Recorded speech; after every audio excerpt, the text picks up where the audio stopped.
ஏய் ஒண்ணுது பேஞ்சுக்கிற பக்கத்துல வந்து நிக்கிற. ஏய் ஒத்த சாந்தி விட்டுல உட்காந்து கிசி கேச்சிருந்தானே நீ. தேவையில்லாத கலாச்சாரம் சொல்லிச்சு மச்சான வேற அடிச்சுக்கிற.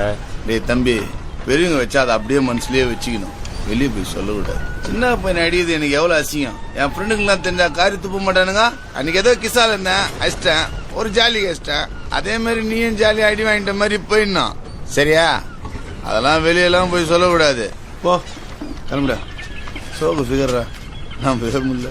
சோகா மஸ்டர் பட்டா. நீ பண்ணு தப்புண்ணா. நீ வரியான்னு கூப்பிட்டதும் தப்பு, கேட்க வந்தவன் அடிச்சதும் தப்புண்ணா. அதுக்கு இனிமே அப்படி பண்ணாதண்ணா. சின்ன புள்ளைங்க பேசி டைம் பாஸுக்கு அடிச்சு பார்த்தேன், சும்மா ஜாலிக்கு.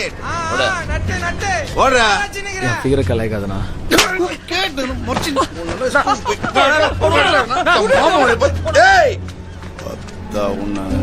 பார்த்தேன் கடல்ல கல்லு கட்டி அறிக்கை முள்ளு வேணா மாதிரி இருந்துன்னு நம்மளும் வந்து கலாய்க்குது. ஏய் நான் ஒருத்தன் கலாச்சே கேட்க வேண்டிய, இனிமேல் சந்துக்கு ஆள் நிக்க வைக்க போறேன். டேய் அந்த பொண்ணு போற வர வகையெல்லாம் உன்னை விட சீனான புள்ளியில போட்டு அந்த பொண்ணு தூரம் பண்றான். தனியா வந்து கேட்க சொல்லி ஒரு கொட்டு தான் கொட்டினா, கூட 10 கூட கொட்டுறான். அப்பயா